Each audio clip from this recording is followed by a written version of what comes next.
Découverte archéologique étonnante à présent dans la vieille ville de Jérusalem. Une pierre portant des inscriptions en latin datant de près de 2000 ans. À l'époque de l'empereur romain Hadrien vient d'être mise à jour. Maël Benoliel sur place.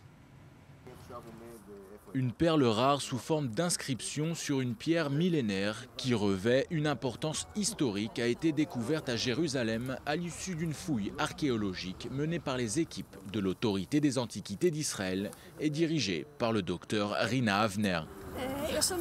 Cette découverte témoigne de la construction d'un monument, probablement un arc de triomphe, que l'armée romaine a réalisé en l'honneur du César de l'époque, l'empereur Hadrien, à l'approche de sa visite à Jérusalem en l'an 130 après Jésus-Christ.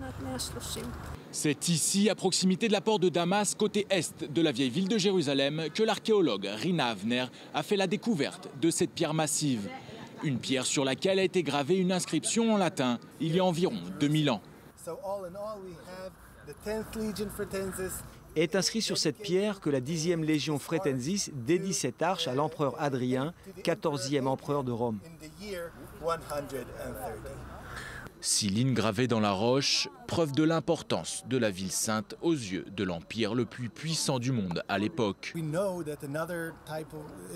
Même si nous savions déjà à partir des écrits de Cassius Dio et d'autres que l'empereur Hadrien était venu en visite à Jérusalem, nous ne savions pas ce qui a été construit en son honneur. Cela montre aussi que les Romains construisaient encore à Jérusalem des monuments seulement 2 ans avant la révolte de Bar Kokhba.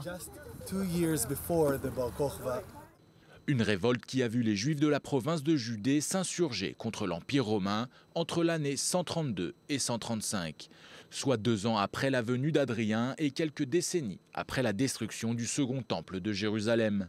Une insurrection réprimée avec force par l'empereur en personne et qui constitue la dernière des guerres judéo-romaines. Une période marquante dans l'histoire d'Israël et du peuple juif. Et la découverte de cette arche représente une nouvelle pièce maîtresse dans le puzzle qu'essaient de résoudre depuis des siècles les archéologues sur la vie juive après la destruction du temple. Mais cette arche soulève plus que jamais une question centrale. La révolte de Bar Kokhba fut-elle la conséquence de la paganisation de Jérusalem par les Romains, ou bien en est-elle la raison ?